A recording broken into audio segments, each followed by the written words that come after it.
Let's go back to May of 2009. Around this time, I was 7 going on 8 years old real soon. Barack Obama is reaching the second year of his first term soon as the President of the United States, and the David After Dennis video is still trending as one of the biggest memes around that time. Now, all the way across the Atlantic Ocean in the wonderful country of Sweden, some dude named Marcus Pearson has just published an alpha version of a Java developed game called Minecraft and released it worldwide for PC from Mojang Studios. When the alpha first released back in 2009, it was claimed by Pearson to have sold over 800,000 copies worldwide, and a beta version has sold over a million copies, with the game accumulating around $33 million as of April 2011. Once November 2011 rolled around, the Minecraft beta version has surpassed 4 million copies and sold over 16 million registered users of the game. This was the great time in Pearson's life, getting to show up to countless interviews with IGN, Gamasutra, Polygon, and many more around that time. The revenue and popularity that the game was making was astounding during 2011-2012, with the multiple influencers growing greatly from streaming in-game, such as Stampy Longhead, popular MMOs, DanTDM, and many more to show the creative possibilities that you're capable of in the game we call Minecraft.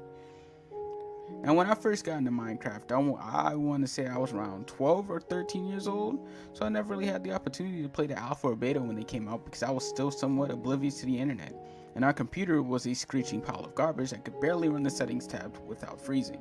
Around this time, I was in middle school, and from my personal experience, having Xbox around 2013, 2014 was best because all your friends had one as well. There was countless huge games on the market around that time, such as Assassin's Creed Black Flag, GTA 5, The Last of Us first released back in 2013 as well, also Injustice and countless others.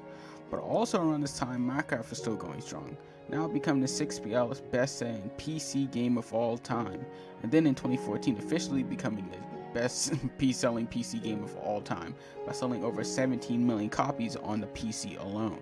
Now back in 2012, is when Minecraft officially released for Xbox consoles worldwide and sold for over 400,000 copies on its first day.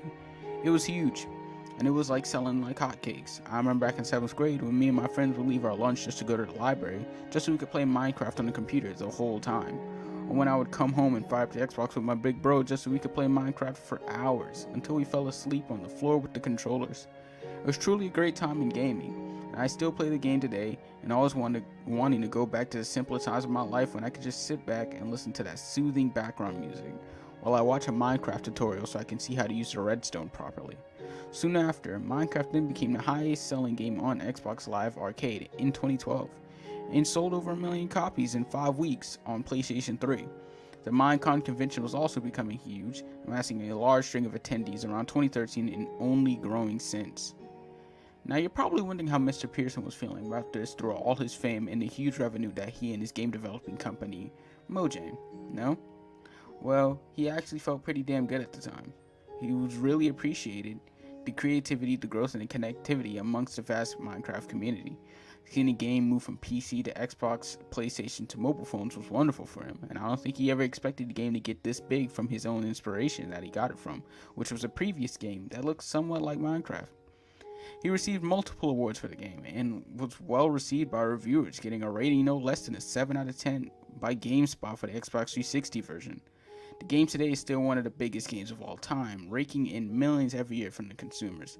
After Marcus Notch Peterson sold the Mojang Studios and Minecraft rights to Microsoft Studios back in 2014 for $2.5 billion, the game has since expanded to crossplay. Now players having the ability to play with PlayStation, Xbox, PC, Nintendo Switch, and mobile all in the same service if they wanted to, and still consistently updating the game to keep players more and more hooked onto the game every time. Still going over 120 million plays active monthly, Minecraft is now being claimed as one of the greatest games of all time. Now, I want to thank y'all for listening to this, man. I'm going to do a part two to this, just mainly update on just to see how things are going today, but I just want to talk about the earlier days of Minecraft and how great of an influence the game had even when it first came out. How it was crazy. It was insane and how popular the game was. It had the memes and just the little songs and everything like that. Everything like, and then especially with the age of the internet really coming up around that time, it was definitely something to see how Minecraft really advanced. You know what I'm saying?